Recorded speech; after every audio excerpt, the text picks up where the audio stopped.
Mootii chakkati takkumaan garee ulfaadhu Yesu harkaaf mormee.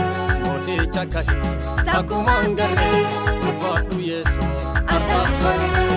Mootii jiraata bara baraanii kan hin madaale womaa wajjin maqaan kee waaqeffamu maqaan kee waaqeffamu maqaan kee waaqeffamu maqaan kee waaqeffamu maqaan kee waaqeffamu maqaan kee waaqeffamu maqaan kee waaqeffamu maqaan kee waaqeffamu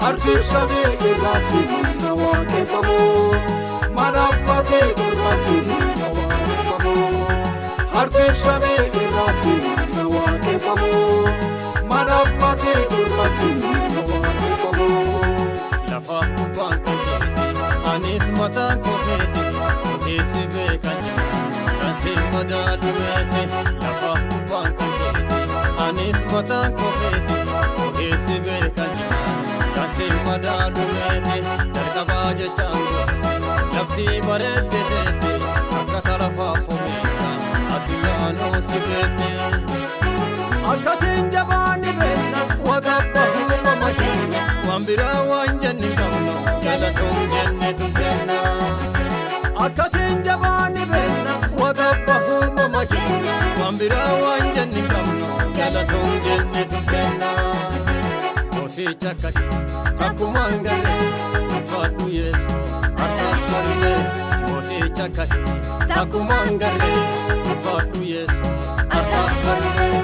Mootii jiraata bara baraanii kan hin madaale womaa wajjin maqaan kee waaqeffamu maqaan kee waaqeffamu maqaan kee waaqeffamu maqaan kee waaqeffamu maqaan kee waaqeffamu maqaan kee waaqeffamu maqaan kee waaqeffamu maqaan kee waaqeffamu.